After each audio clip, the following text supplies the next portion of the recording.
Thank you, everybody, for coming out. Been looking forward to this since I was asked to do it. And we're going to talk probably for an hour or so, and then last 10 minutes, maybe 10, 15 minutes, get some audience questions. So, Charles, for those that maybe, I'm sure there's a mix of your fans and students here, I think, but you grew up in Morgantown. Are you still mad that the Mountaineers missed the NCAA tournament? Furious. It's been a hell of a week as a Mountaineer fan. And Coach left. It ain't over either. You know, we're still hunting for the next one. But as a Mountaineer fan, I was born in '92. So I've been around long enough. There's a lot of downs, but man, the ups, it makes it all that much sweeter. Sure. And we'll rise again. The Mountaineers will get back up. We've had our downs before. I don't doubt it. But that was, it upsets you. We had some great guys on the team that put a ton of effort in. We had a guy named Javon Small who he could have easily been Player of the Year in my opinion. He's definitely the most valuable player because if we had not had him, we wouldn't have been anywhere close to having the resume that we did to be in the tournament. So I just felt bad for those guys, So growing up in Morgantown, I know sports was obviously a big part of your life. Was music there? Like, did you have family members that played, or were you listening to? I didn't. I played sports growing up. I never sang, just assumed that I couldn't. And no one in my immediate family or none of my grandparents, nobody played. So it's something I really didn't even think about. Yeah. And the only music I consumed was music that was just put right in front of my face. I do remember some of the first songs that would get stuck in my head. My dad would listen to oldies radio on AM radio back home. When I was a kid, anytime we'd be in the car, he had this old red Honda Civic when I was real little. And I'd listen to the top 40 from the 60s and 70s. And, I'd get a lot of those Beatles and Simon and Garfunkel songs stuck in my head. But, never really thought twice about it until it was 2011 in February. I was watching the Grammys, and I was a freshman at WVU, and I saw the Avett Brothers perform, and I just loved it. And I had no idea who they were before I saw them on the TV. And then they played with Bob Dylan and Mumford & Sons, and I love that too. And that's what sparked, I wasn't playing any sports anymore, and I had all this free time for the first time in my young adult life. And I'd always been into hunting and fishing, but those were really the only hobbies I had outside of sports. Right. Which, when you're going to school every day in town, you can't be doing that like every day. So I needed to find some more things. So I wasn't sitting there on the couch every evening, Sure. Like I was that evening, watching TV. So I was searching for something to get into. And that's what inspired me to be like, well, maybe I'll pick up a guitar as a hobby. And, one thing about me is, I've never been one to just I don't quit on things real easily. I am kind of stubborn in that regard, which I'm not a great guitar player. Started really late. Guys like Isbell and all had a guitar in their hand from, when they're even younger than my son is now. Yeah. But I didn't put it down, so I'd get it out 15 minutes a day. And it didn't come quick, but I didn't give up. And by March of 2012, I remember stringing my first chords together, which is kind of a long time for that to happen. But I had already given up by that point. But most people, fingers are too fat. They'd put it away in the closet by that time, by that point. Sure. But absolutely. I didn't, and I just kept picking it up. And then when the singing, the songwriting came later, that's when I realized I had a God-given talent for this. And I'd played sports all growing up and seen really good natural athletes. And when you're at the high school level and there's somebody that's destined for the next level, they look different. They glide. It looks easy to them, and I'd seen that before. And the singing was that way for me. I was the person who who was it just came to, you know. What was it about the Avett brothers that stood out to you, like you really just kind of latched onto? It was the right place, the right time. Yeah. You know, I was 19 years old, and it just struck me. It was, I think they played I Am Loving You, and I just thought it was like, Yeah. I was like, this is amazing, and that it just sparked everything, and I don't know why, but it just did, and it still does. Yeah. You know, and it started it all. Well, you've been able to collaborate with Seth. Yeah. Like Yeah. on tour? Or? Yeah, we had Scott Avett sing on Hammer Down with me. Right. For the last EP, and we had done that when we were on tour with Luke Combs last year, and gonna get to open for him here in a couple weeks Right. for a tour, and hopefully just get to see him out on the road in the future and play Yeah. more shows with him any chance I get. Yeah, It's pretty cool. They're great live too. No, they're incredible. Incredible. And that's a lot of where I learned to perform too, was watching them on YouTube and watching Bruce Springsteen, the 1979 No Nukes video on Amazon. I bought that years ago, and I probably watched that 100 times. Watching Sturgill in Sunday Valley, Yeah. like back when he was in that band, like that, I would watch those people and study them as I was like trying to figure out who I was as an artist, and also try to figure out how to perform and keep people captivated. Yeah. I think a lot of people assume that it's easy to do, perform live, and even like public speaking, whatever. It's not really that easy. Like you have to really sort of work at it and like you said, take your influences and make it your own thing and be confident in what you're doing. Yeah, you got to come out of your, I'm introverted, so you got to come out of your shell. Right. And then, you almost, I don't know, you got to like cut the strings. You got to let loose in a way, and it I don't know, maybe some people, they can just do that, right off the bat, but for me it took work, and to actually feel natural, and just for it to feel like this part of me that is not an act, but just something that. Do you feel like something that I you've kind of come to the point where you're good with? I mean, there's always things to learn and practice or whatever, but. Oh yeah, I mean, I got lots of getting better to do, but as far as being comfortable on stage and performing, yeah, I have my moments where I'll get nervous. The first time I did the Opry, I didn't want to mess up the Opry, and I got a thing with words. I get my words scrambled sometimes, so there's certain occasions where I really don't want that to happen. Right. On a normal night-to-night show, it's understandable that it happens and it doesn't bother me, but there's some times where I don't want to do that. I don't want to do that on the Colbert Show. I don't want to do that the first time I play the Opry or something. So, that kind of stuff still, I gotta lock in still. But in general, when performing in front of people, it's a very comfortable thing. And if I have a good enough work-life balance, then it's something I look forward to as well. Who are your songwriting influences? You've become a tremendous songwriter, sort of a chronicler of where you're from, things that have happened in the past and future, and or things that will happen, I guess.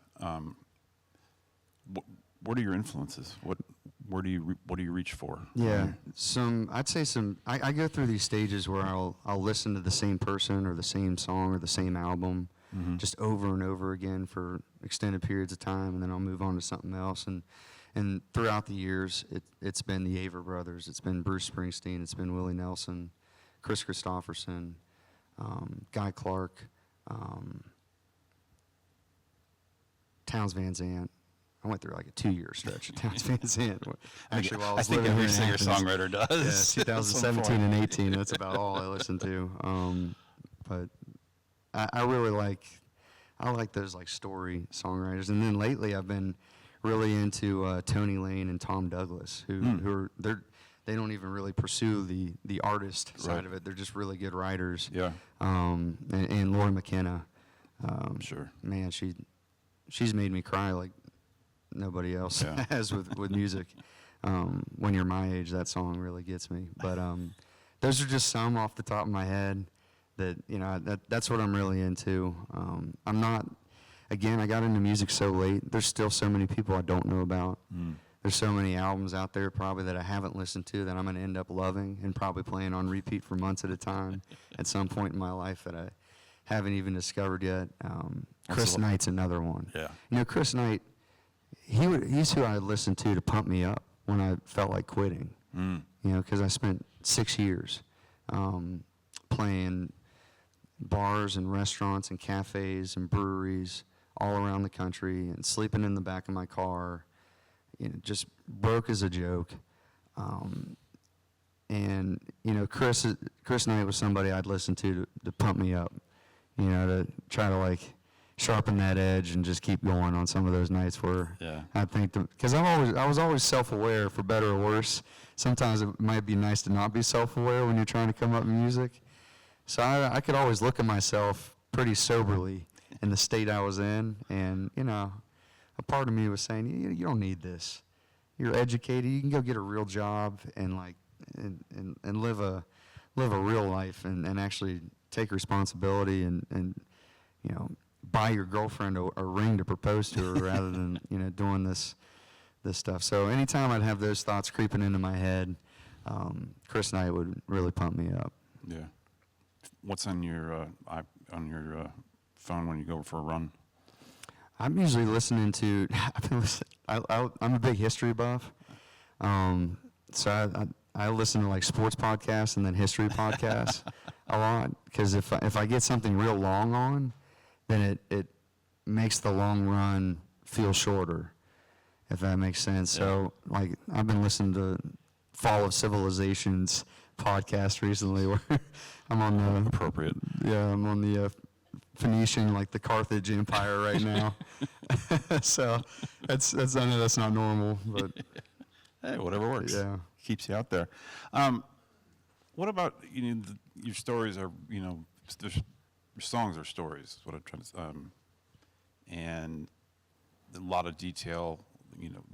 Very sort of memoirist at times. Are there authors that you have taken stuff from, or people outside of songwriting? I don't know. I guess some of the details and stuff that you're talking about that I can definitely point to and say, like, I was inspired to try to translate that into my songwriting. I don't know how it, he's on another level, but I read a Tom McGuane short stories book years ago called Cloudburst. And Tom, it was really cool, some of how his stories would almost start in the middle and end in the middle. Right. And I thought that was really cool. Yeah. And then the details in them were really neat. So like a song of mine like Jesse, sure. There is no beginning or end to that song. And maybe something like that might be influenced by, maybe I wouldn't have written that had I not read Tom McGuane. Right. That might be something that would point to it. As far as the home stuff and the pride in my home state, Homer Hickam, Rocket Boys, The Coalwood Way. Yeah. He's a West Virginian that I really look up to, and he's an amazing writer. And they did that movie, October Sky. Sure. Based off the book Rocket Boys with him. And my mom was a 5th grade teacher, and she's an amazing reader. She's a huge reader. She's literally read every book in the library at the Cheat Lake Public Library up in Morgantown. Like, very few people can say they read everything in a library. And she's actually done that. And she's read so much, she'll read books sometimes and she'll be at the end and then realize that she's read that. Like, that's how many books she's read. But anyways, my mom, made sure that my brother and I, could find enjoyment in reading and stress that on us growing up, and definitely rubbed off. And Homer Hickam was somebody that she exposed us to about as early as I can remember. And, that was a big piece there of my childhood that definitely translated into my adult life and my perception of home and the pride that I take in it, and also what's possible, no matter where you're from. Yeah. Yeah, sometimes I guest lecture in journalism classes, and the one thing I tell all the kids, read as much as possible. It doesn't matter what it is, just read good writers. And whatever you're trying to do creatively, or even maybe it's not creative, just knowledge, it's right there. Yeah. So I should probably do more of that, honestly. do There's always those things. I should probably eat better, too. Yeah, right. Work out a little more. Shouldn't we all? What's your songwriting process? Do you have like a dedicated routine? And how has that evolved from, Seneca to the EP? Yeah. Over the years, I've definitely kind of been it's still a work in progress, but fine-tuned it to an extent. Figured out who I am and what works for me. Mm-hmm. And I definitely am the type that will show up to the notebook every day and put time in. But then also I go through seasons sometimes where I need to step away. I had that in the winter. I wrote 6 songs in December, and then I didn't even look at the notebook in January because I needed that. I had a long year, and I was burnt out. Yeah. And just needed to let some life in, rest up a little bit, and just refresh. But when I'm kind of in my normal routine, I show up every day and put some work in, whether it's in the notebook or my notes app or Pages app or voice memos, putting down melodies and things like that. I always think that voice memos is like the unsung hero of the songwriting industry. It's because everyone mentions voice memos. It's an incredible tool, and there's been some good melodies and things that have come out of that, and there's been some good ones that I've lost because I thought I'd remember them, and I didn't put them down when I should have. Sure. But anything, in the shower, on the lawnmower, I've learned now I turn it off and put it in the voice memos. Stop what I'm doing. But that's the process, and a lot of times it'll start from a melody or a line popping into my head. I'll put it down in my notes or my voice memos, and then when I go to the notebook or my Pages app, later, sit down on my iPad or whatever it is, I'll then start chipping away at it and see what's there. What can that be? And then sometimes I'll hear a story that'll inspire something too. It can come from anywhere, but consistency is the one thing that I found. I can't just wait for inspiration to strike me. I got to put the time in, and the more time I put in, it over the years I've learned the better the chances of actually getting something good out. Yeah. Do you write in a linear fashion, or do you go back and forth? I'd say with verses I do. Mm-hmm. With verses I write in a linear fashion, but sometimes I write a chorus first. Right. That's happened before. But I don't think I've ever written a last verse first. But yeah, I'll write to some degree that way. But sometimes the chorus will come first. Yeah, it's interesting. Isbell told me that sometimes he'll write something from the middle and then kind of fill in around it, and that kind of helps him when he says he gets writer's block. I'm not sure if that's true or not, but that's kind of a trick to get him to like sort of get back into the mode. Yeah. Because he's not worried about how to start it, how to finish it. He's starting from the middle. Mm-hmm. I got a nugget from him years ago that I was able to apply and work on, and that was the consistency thing. Yeah. I remember hearing him back in like 2015 talk about showing up every day, and that's something I took. Because when I was first started, my songs I wasn't very good. My songs weren't very good. More often than not, it just felt like it was junk. So then that would hit your confidence, and then you don't want to show up to the notebook for days or a week or something when that happens. And hearing him like talk about that was something I think that helped me. Yeah. And that's something that I was able to take. Not to keep bringing him up, but he told me once, because I was asking him what certain songs were about and blah, blah, blah, and he stopped and he said, be careful. He's like, not all those songs are about me. And I was like, well, duh. Why didn't I realize that? But, he writes fact and fiction, which I think you do as well. And like, how do you know what that balance is? Are there songs that are all fact and all fiction, or is there a mix? There's all three. Yeah, there's all three. Yeah. Sometimes a song can be all fiction, but maybe there's emotions I've felt before in it that I can relay. Like, there's a song that I released an EP last month, and there's a song on it called "Lonely Mountain Town," and the second verse is "Time healed wounds are a kind I fear. I want to stay right when you stood right here." And I'm happily married. So it's not like I'm going through some relationship crisis or anything, but that can mean a lot of things to a lot of people. That can be about somebody who's gone. Yeah. Who's passed. And the grief that you feel initially when you lose somebody and how devastating that is almost sweeter than it dulling out over time. Because then you feel further away from them when it hurts less.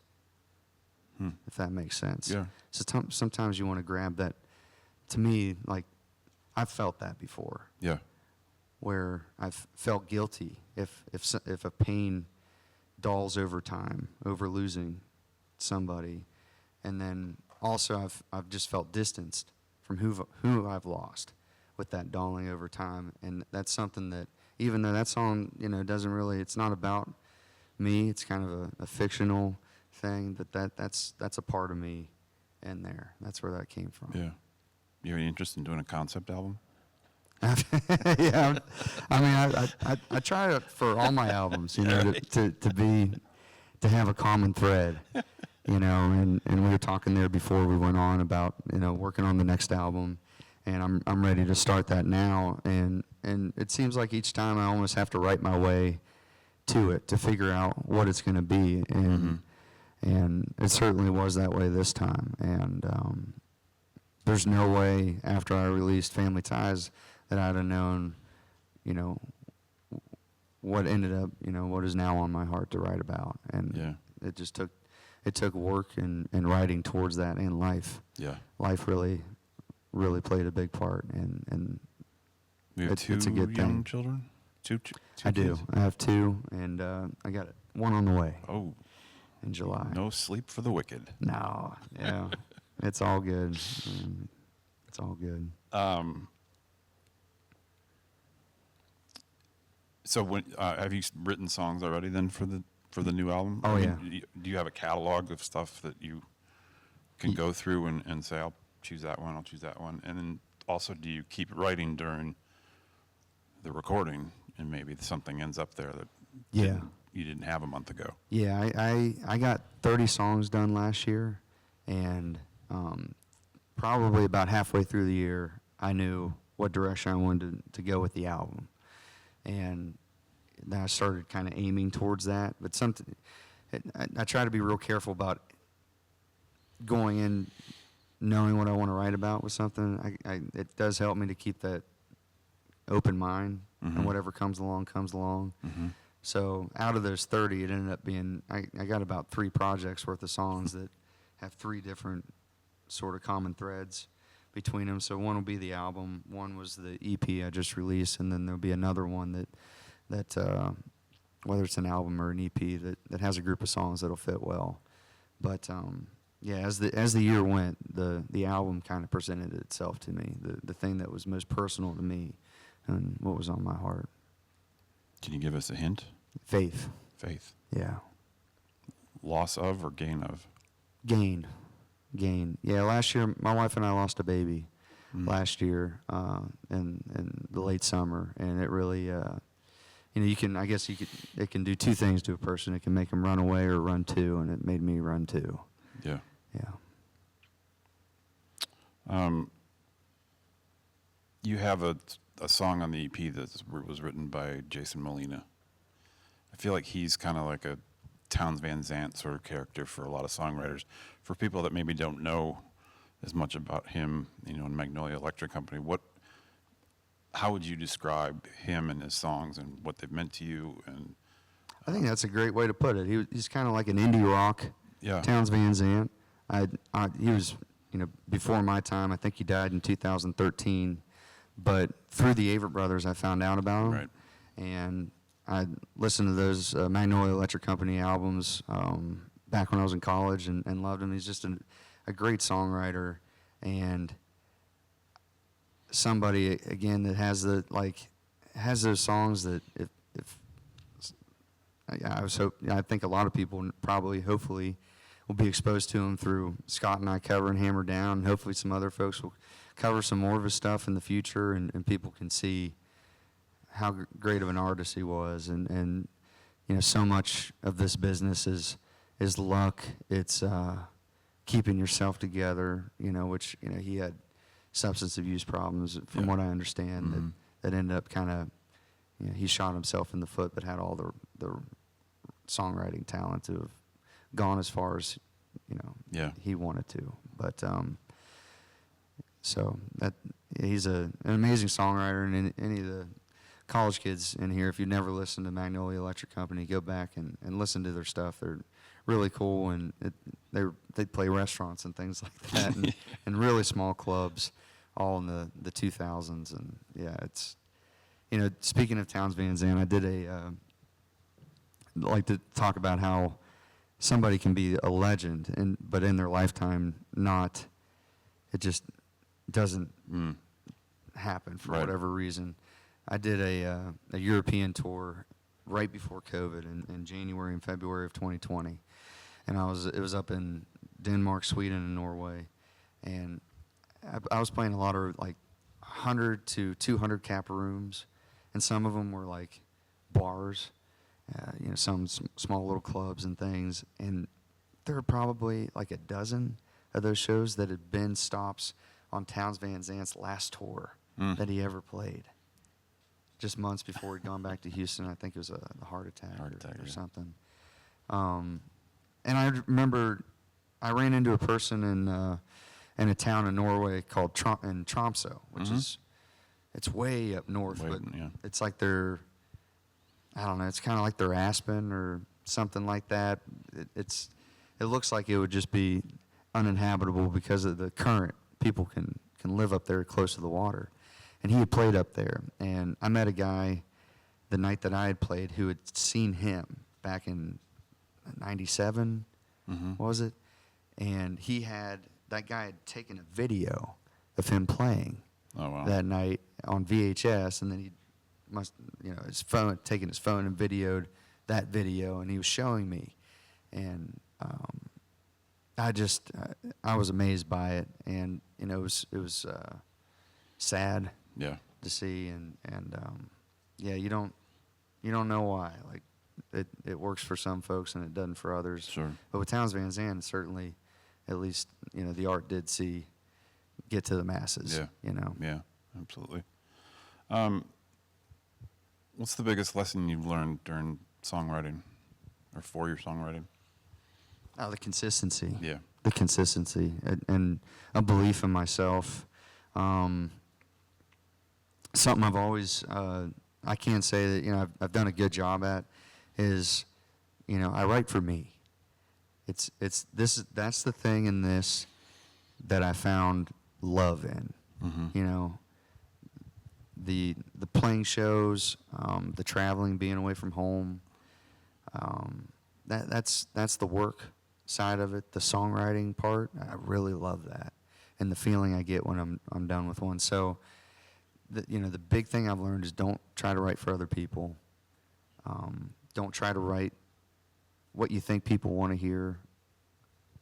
I just follow my heart, and whatever that ends up being, as long as I'm happy with that song when I'm done with it, you know, that's a great day. And those days when I finished a good one, that's if you could put that feeling in a pill, it'd be the most popular pill in the world. Like, I really, that's what makes me happy. So if I just keep doing that for the rest of my life, I think I'll look back and be proud of what I did. I think I'll have some songs that'll, you know, touch people hopefully for generations. And, you think about legacy? I do. You know, to be honest with you, I don't know if that's a good thing or a bad thing. I don't know if that's like an ego thing or what. I don't know, but I do think about that. Well, I think it would give you a push creatively to keep searching. You know, I mean, you never end at some, you know. Yeah, because I'd be lying if I said like oh, I don't care what happens to my songs after I die. I'd love to write, if I could just write one that just becomes a song that just people a long time from now know, and they don't even know who wrote it. That'd be great, you know. Or if it's something that just becomes like a part of our culture, I'd love to write one like that. Yeah. And I'd also, you know, if when I'm dead and gone, I'd love if when people remember me as a songwriter, I'd really like if people aren't like, oh yeah, you know, Charles was really good there between, you know, 2019 and 2025. You know what I mean? I don't want to have a crime. Tailed off after that. And you know, Willie Nelson's an incredible example of not having a prime, just being good for life. And then Guy Clark is a big one. Yeah. And he wrote Dublin Blues later on. And like if I could write a Dublin Blues, like when I'm later on, then I'll be so proud of that. Because, yeah, I don't want to have that, like, oh, well, that guy kind of lost it thing. You know, so I think as long as I keep doing it out of love, love for songwriting and just wanting to get better at the craft, I think that has the potential of happening. Yeah. We'll see. You know. What's the bigger rush, finishing a song or before you go on stage? Finishing a song. Yeah. Yeah. Yeah, finishing a song that's the highest high for me in my whole work life.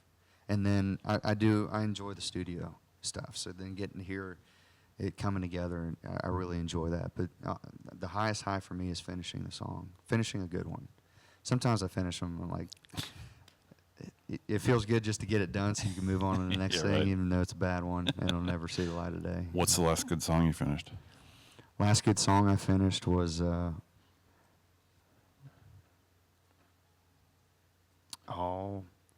wrote a really good one called Home for Nothing with Tony Lane. I think it'll end up being a really nice song. So, yeah, that one, you know, it made me happy. It made me happy. Have you ever thought about or, you know, talked with your management or publishers, you know, about, you know, going to Nashville and doing one of those? I've started doing that. I've To started doing co-writes that. and do, you know, 6 songs a day and Yeah, I would like to do it more than I do, but you know, I live outside of Morgantown, and you know, it's a trip to get down there. I got to go up to the airport, and get on the plane. I got 2 young kids, so I am going to try to carve a week or 2 a year out to go down there and just write with people, you know, I want to be with, you know, each day, and try to get better, because I think I got a lot of getting better to do. Yeah. With songwriting.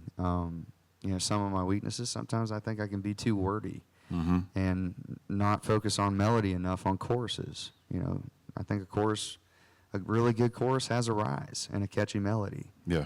That doesn't mean it has to be like a mindless song. You can still have really good words, but then make sure that the thing is catchy too. So I got some things I think I can get a lot better at. And then there's people that just I enjoy getting to meet and doing it. And also you come out with a song, and that's never a bad day. Is it a song for you, or is it a song for someone else? Or, I think I'm always writing for me, and if somebody else wants to, you know, record one of my songs or do something like that, I think it would be flattering to me for that to happen. But I'm always going in trying to write something that I would sing, I think. Yeah. What's your dream collaboration? I think it would be really cool to do a duet with Alison Krauss. I think she's got like the best voice. So that's something that would be really cool. And you know, I got to have Scott Avett on a song, so that was really cool. You know, I can't complain. Yeah. You know. You sort of touched on this a little bit, but you know, in the last, I would say probably 10 years, there's just been a rise of, for lack of, you know, a better word, Americana sort of singer-songwriters that have like really gotten some success without a lot of like country radio airplay or radio airplay in general. And it's obviously a connection with the artist and the authenticity of that. is that a driver for you? Like, how would you sort of like characterize yourself and maybe in amongst your peers? Is it just something that just comes natural and you just have to do? You write for yourself?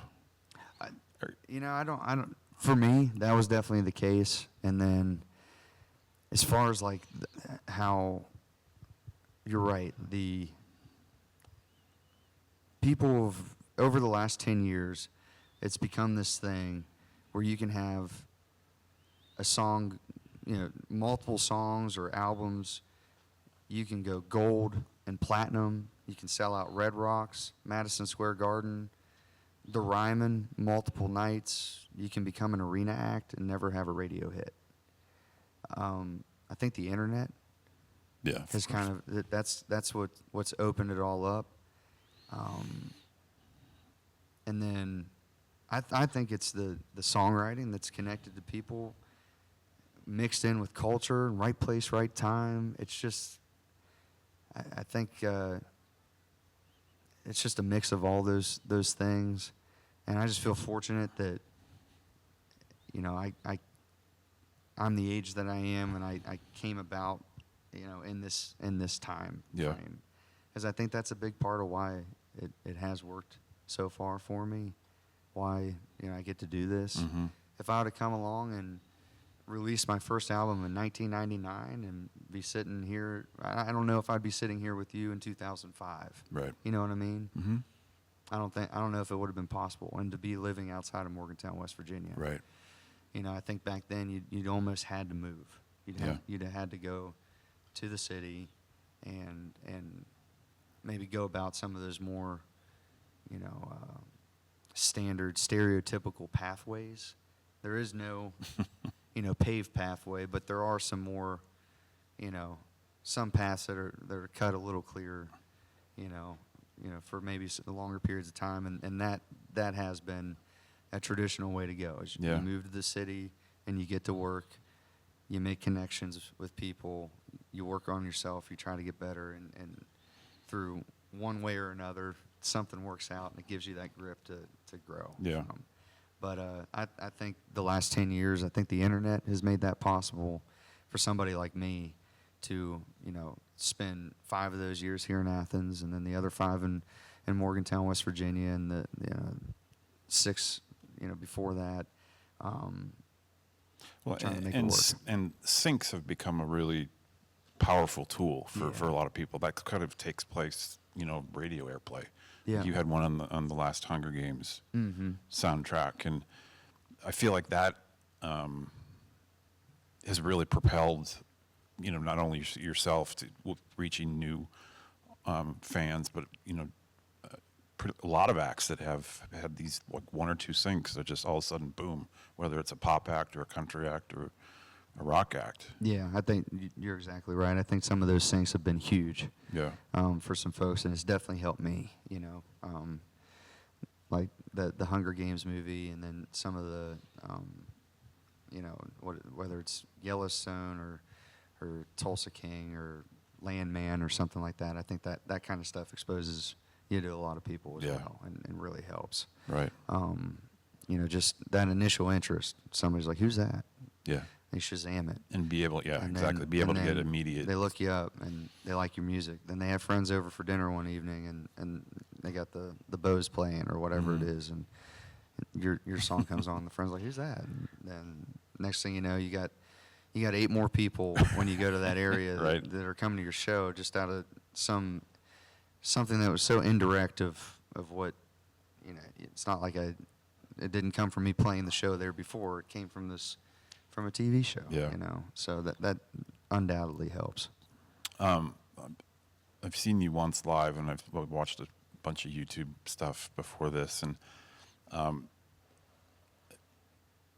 it's interesting to watch the crowds grow and change too. And I'm thinking of Zach Bryan would be the ultimate example. Like I saw him this summer at Ohio Stadium. Yeah. And I've been to a lot of shows in my life, and I'm jaded as hell sometimes. But it was the most remarkable thing I've ever seen in a show, because you had my daughter and 3 friends dressed in their, cowboy boots and dresses, and you had singer-songwriter types, you had country music fans, you had kids in their 20s like singing every single word, like shouting it, and I was just like, damn. And then, and then the song ends, and it's like the girls all scream, and it's like the Beatles are on stage.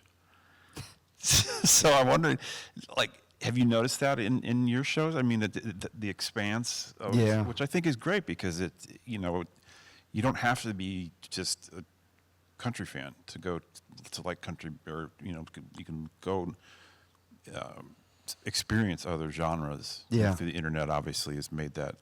Yeah, it's amazing how young people are into this type of music nowadays, or how many.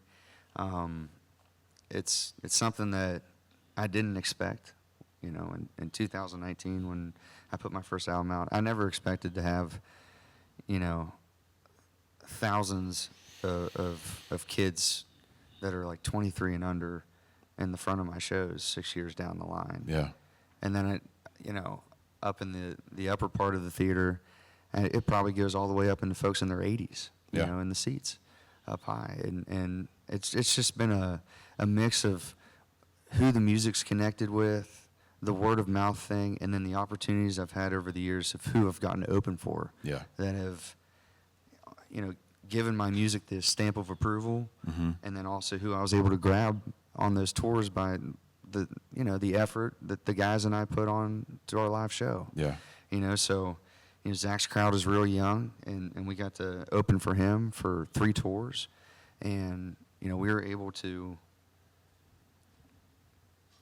connect with a lot of those folks, and a lot of those folks are younger. And then we got to go out there with Luke Holmes, and a lot of Luke's crowd is more my age, folks in their 30s, their 40s, their parents. Yeah. And we were able to connect with a lot of those folks. I was out with Cody Jinks, and Cody Jinks is like kind of the same, that same demographic, maybe even some more 50s and 60s and stuff. And you got folks that they really like, their bike, like you get a biker crowd and stuff like that at some of those Jinks shows. And opening for Ward Davis for 2 years, same type of crowd. And then also you got like the folks that are just like, they could absolutely love a show and never clap once. They're just back there just listening and hanging on every word. And you're wondering, does this person hate me? And then like you see them after at the merch line, they're like, I love that. Yeah. And they're like, thank God, because like I caught eyes with you during the show, and I thought you might want to rip my head off. You were freaking me out, man. So there's all those different types of crowds over the years that I've had the good fortune of having some really great friends in this industry who have put me out there and shared their crowd with me, and that stuff all plays into that. And if you go to my show now, you got like really young people in the front, and then I bet my age, it depends on the venue, but it ranges probably from 16 to 85. Yeah. At my show, it's nuts, and we get like, I mean, you could almost put a bet line on proposals at my shows. Have you had to, which is really a cool thing. Have you had to referee or not referee, but Oh, stop the show? I love it. Now, I always keep singing when I see it happening. You know what I mean? But my crew and tour manager, they know, if somebody gets engaged, and we've never had a no yet. I don't know. Now, I don't know. That's also doing it in public like that puts them on the spot. So there might be some women that like say yes in the moment, but you get back in the car and be like, no way, man. We've never had a no in the moment. Yes on stage, no in the parking lot. Well, and not on, like, it'll happen in the crowd, and then they'll go get them and bring them up in the encore with us. And then babies in the crowd too, which, I mean, it's kind of like, I don't know what about it. It makes me so happy to see like a parent like lifting their little baby, and they'll have their hearing protection on, thank God. But like nothing makes me happier than just seeing like a little baby being like risen up in the crowd. I'm like, is that a baby? And so yeah, we get. I mean, it's that kind of atmosphere at the shows. It's really cool. Yeah, I I like think that's that. what You're part of people's lives when they're getting Right. engaged at your show. And what makes, live music such a unique outlet of social, because it's if you're going to a sporting event, somebody wins, somebody loses. There's no losers at a live show unless, something weird happens or the lead singer's, whacked out on whatever. But I think it's, I've been in this business for 40 years and I still get goosebumps when the lights go down. And that's how I know I'm not totally jaded. Yeah. But, you can binge a show on Netflix for 10 episodes and then it's disposable, it's done. But for people like you and going to see you and other, really sort of authentic people that love playing and love songwriting, there's always a good return on an investment, even if ticket prices are obnoxious. Mm-hmm. Yeah, and that's what I want everybody to love it. Yeah. And be happy. Because, all this has happened for me as a parent. My son was born in December. He was born here at Ohio Health, the hospital there along the river in December 2019. So all this stuff's happened to me while I've been a parent. So I know what it takes to get the babysitter and go through all that effort to go out to a show. And sometimes, living in Morgantown, a lot of times the show's up in Pittsburgh. Right.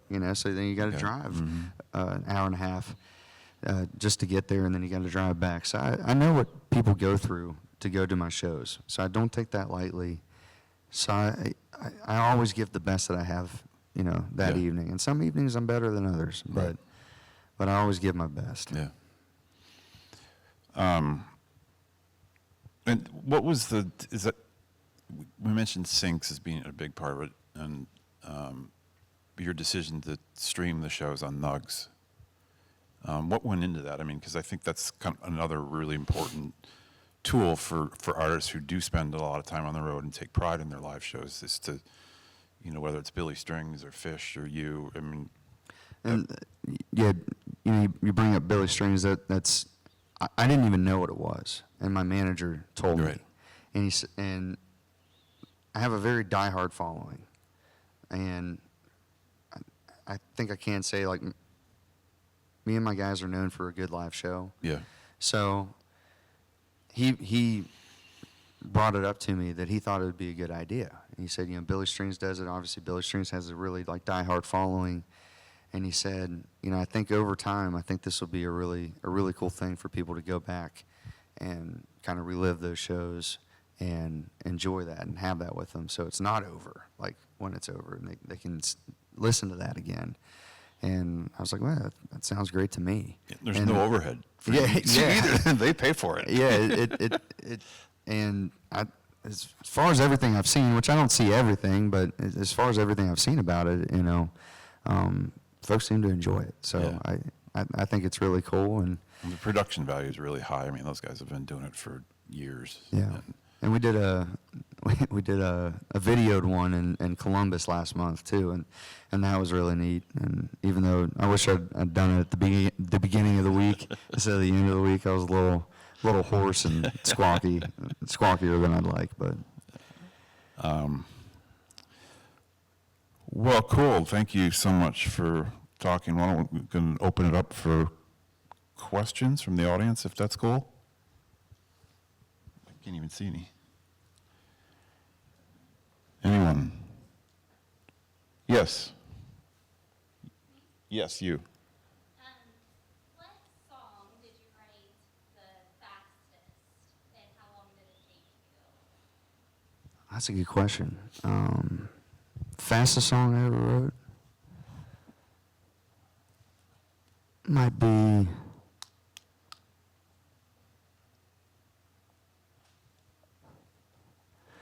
probably Dead to Rights with Ernest and Chandler last year.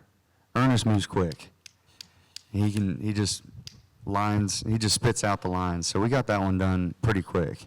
That might have been an hour and 15 minutes. hour and a half. 'Cause, yeah, usually I edit a lot, so that takes a lot of time. Do you let the wife edit? Yeah, Samantha will let me know if something's good or bad. Yeah. She'll let me know if something's good or bad, and she's like, and I love it. Like, she's brutally honest, which it's good. She's a good filter. So, yeah, I'd say that's probably the fastest song I've ever written, and then the Q Country Roads came pretty quick too. I was listening to the Mountaineers on the radio driving from Milwaukee to Charleston, West Virginia, back in September 2019. I played a festival in Milwaukee, and I was going down to play a festival in Charleston, and listened to the Mountaineer football on the radio. And I remember I could hear I think Seven Nation Army over the on the radio, and I was like, man, the Mountaineers need their own song. Like, they need their own stadium thing. And so I just kind of wrote that probably. It might have been less than even the Dead to Rights one. I don't even know if that one was an hour, just in the car. And Do you have to pull over? no, or you and just get- it's funny. I got the voice memo from it. I'll never show anybody it because I'm doing the guitar with my mouth. I'm like, so it's kind of embarrassing if I were to actually show people what it sounds like. But that one, I was like, yeah, I want the Mountaineers to have their own stadium rock song. So Do they have one? well, they play that Yeah, they one play- in the they do stadium play that now, one, yeah. and that's exactly. It's really cool that you write something like that with that in mind, and it actually happens. Yeah, right. You know what I mean? So yeah, that made me happy. I think it makes it just a little bit more of a unique culture to a Mountaineer home game. And it fits them well. It suits us well. So yeah. I bet that's the fastest one, to be honest with you. So Q Country Roads. Yeah.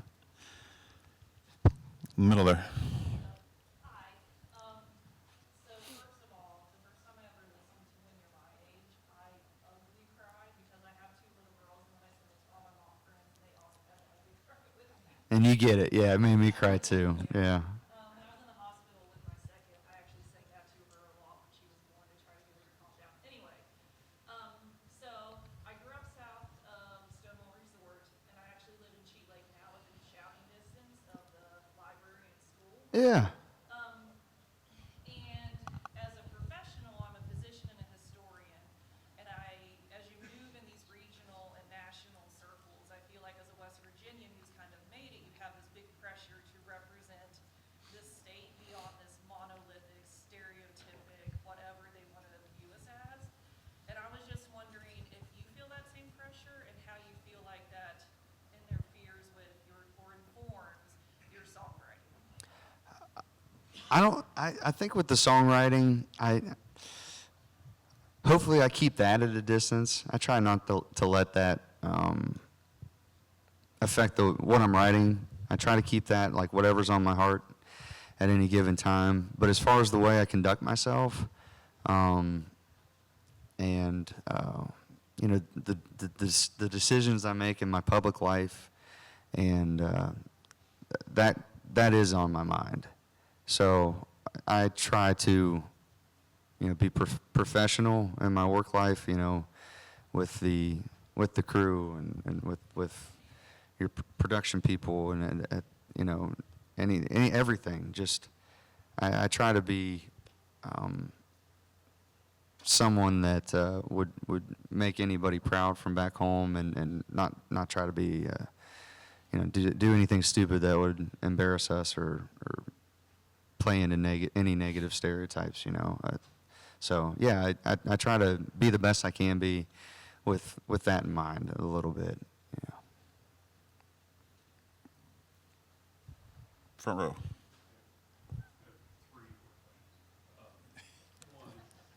Make them quick.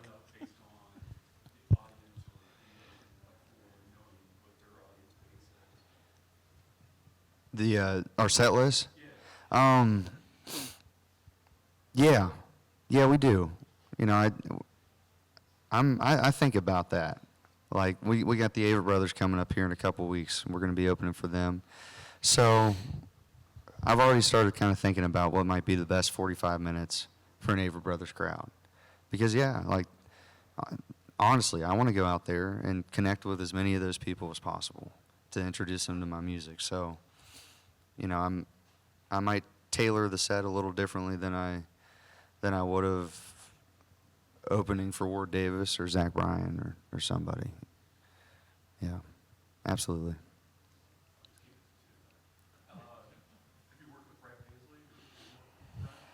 I was supposed to write with him in June of last year, and it fell through. And I think, almost certain, I'm sure it'll work out at some point, and I'd really enjoy that. I get to talk a little trash to him too, because we beat John Marshall High School really bad in high school football. Do you co-write with Nick Saban at all? Yeah, that would be sick. I wrote a song about where Nick Saban's from. He's from Monongah, West Virginia, and Yeah. I wrote a song called "Sorry for the Wait" that takes place there. But I haven't gotten to meet Nick Saban yet. I think one of his kids came out to our show in Tuscaloosa last fall, but Sure. yeah, I'd love to meet him. Jimbo Fisher. We got some great coaches Yeah, in you West do. Virginia. Right in the front. Yep. All good.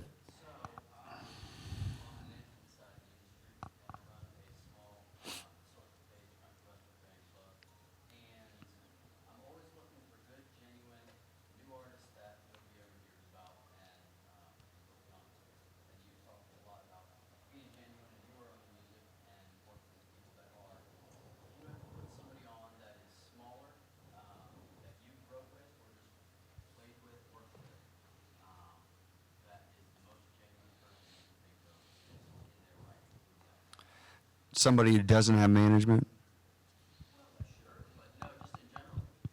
Oh, well, I couldn't just pick one. Honestly, I've been very fortunate to be around a lot of really good folks. And one thing I really enjoy nowadays is the folks I have open for me are people that I'm a fan of, who I really enjoy. And I try to get really good people. I like it when the show is like as good as possible. Yeah. And there's another cool thing about having, like a great show with a great opener is it's fun to have that been your show where people 5 years down the line are like, oh, I went to a CWG show and Wyatt Flores opened for him. And then, 5 years from now, Wyatt's, doing arena tours or something. You know what I mean? Probably happened before then. Yeah. So I really enjoy that. I like that. I'm not threatened. I want it to be as good as possible. So that's something that I really care about. Like, I try to be around good people on the road, talented and nice. And then, to answer your question, somebody that I think is a really good, genuine person who I'm not 100% sure if they have representation or management would be Joe Stam out of Illinois. He lives in Illinois.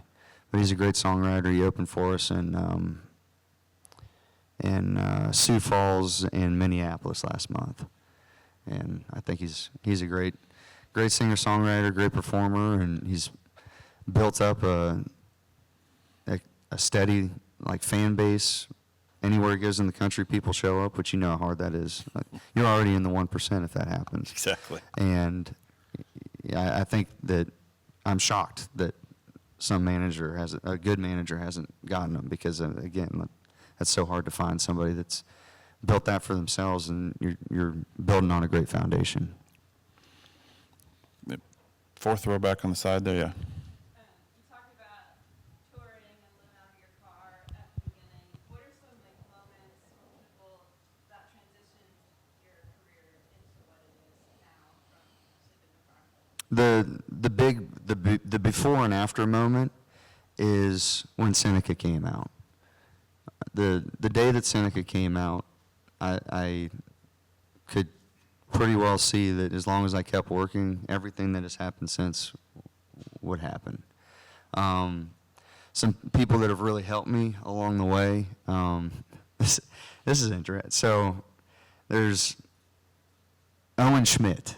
There's a famous linebacker at West Virginia University. He was part of our the glory days of West Virginia football. Some great teams with Pat White and Steve Slayton back in the 2000s. Late 80s? Oh, Yeah, the 2000s. This is like when we owned, like, shows you how old I am. some, yeah, those were the Major Harris days, and those Yeah. were good teams.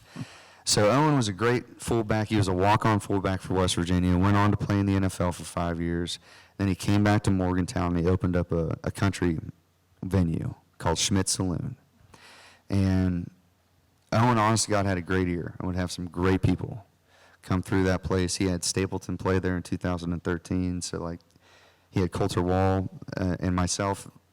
We opened up for Shooter Jennings, and one night in 2015, March of 2015, I opened up for Luke Holmes there in January of 2016. So, like, Owen had his finger on the Yeah, pulse. sure. And Owen gave me a weekly gig. I played wing night every Monday until, well, I even kept it up. So probably 2015, 16, and into 17. I drive to Morgan, even though I was living here in 16 to 17. I'd drive to Morgantown and play that wing night, even though it didn't make sense financially. Just to have the work felt like a step forward. So I'd take any gig, even if I wasn't going to make anything, as long as I could get there and back. Yeah. And I think those reps helped me because, again, I started so late playing those bar shows every week. I'd play like 150 bar gigs a year that I would book for myself in that span of time there up until 2019. And I think that helped me work out my influences out of my voice, find what my voice was, work on my songwriting. Get some of the bad songs out of the way and stuff, and then also try to work on how to connect with people and how to perform for them. So Never say no to a gig. Yeah. It's as bad as it might be. It just, Yeah. And so Owen was one, and then Arthur Penhallow, who's a manager here in the industry. He reached out to me shortly after Seneca came out, and he pulled the trigger on me. And it changed my life. I'm not a good businessman. I don't enjoy it. I'm not one that likes to haggle and things like that. So I just, $30 in a burrito, okay, like whatever. I didn't have that in me, so it was good to have somebody you were a finance major in college, right? I know. I'm good with money. Like, I'm not, but also I don't like, I'm definitely not a businessman. Gotcha. And if I could go back to college, I would have gotten a history degree and an engineering degree probably or something. Me too. So. But, yeah, those are two people that I think were really, really big.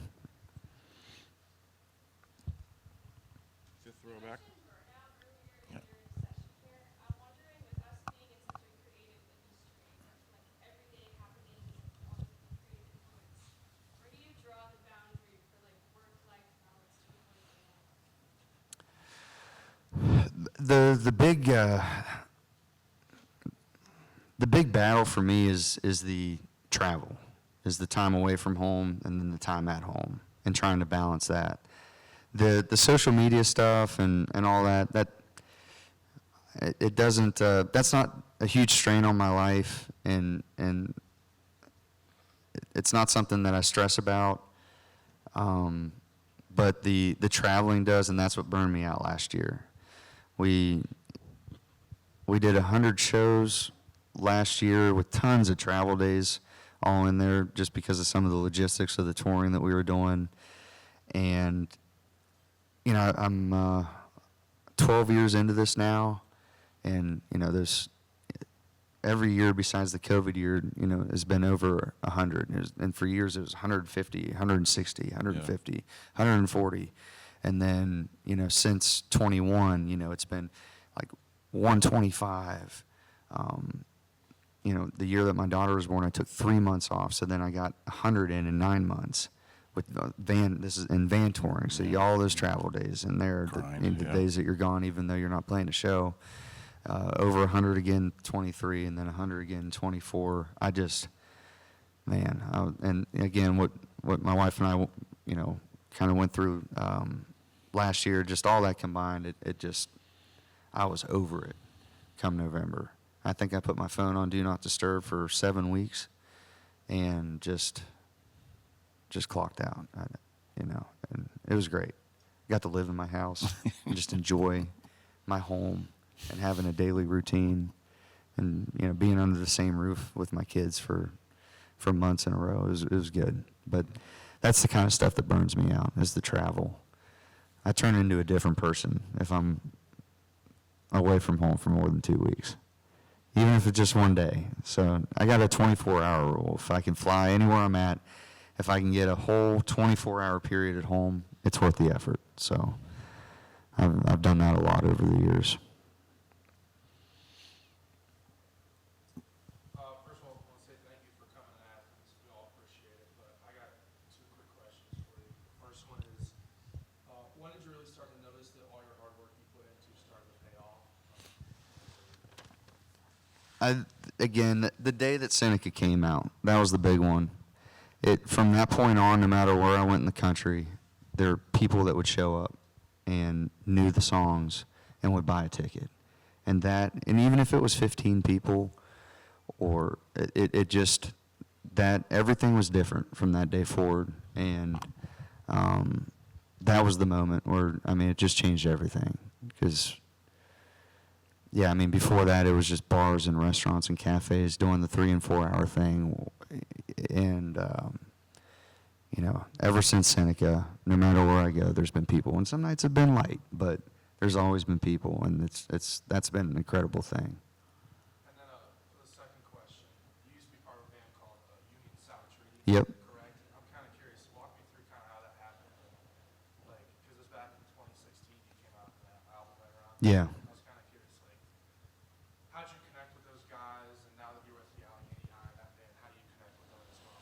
Yeah, the Union Sound Treaty was my first band out of college, and those are all guys that were from Morgantown, and that was just trying to figure it out, just trying to figure out how to.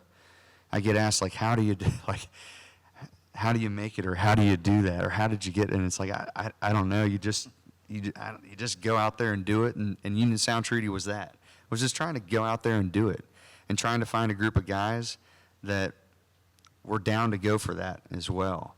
And I got some great experiences. I learned some hard lessons. I wrote some bad songs and some good ones. And it was kind of, it's a fortunate thing. It's a little piece of luck to get to release some not so good songs maybe that aren't under your own name. And that way then the first time you get to, you release your first album, and it just so happens it's not actually your first, but it's under your name, and they're actually all pretty good songs, and that helps, you know what I mean? If it just was a great learning experience. It was a good experience too for me to, a band of equal parts. It's a special thing if you can find it and it works. And I learned the hard way that, I was willing to be more uncomfortable and go further than what a lot of other people were willing to do. So I learned the hard way, the only way that I was going to be able to provide for my family doing this, I had to go under my own name, and I had to go alone. That was the only way, because I couldn't find anybody else that was just willing to just live in the rock bottom for years to do it. So that's something I had to learn, and had I not been with Union Sound Treaty and had that amazing experience with those guys, I wouldn't have figured that out. So that was just all part of my coming up, and had some really good times and some great shows at Schmidt's, with that band. I hope that answers your question. We're out of time, so Charles, I want to thank you so much for taking the time to do this and dispense your wisdom amongst the crowd. Yeah, hopefully there's some wisdom in there, not just the ramblings of somebody just trying to figure it out. But I appreciate you, Matt.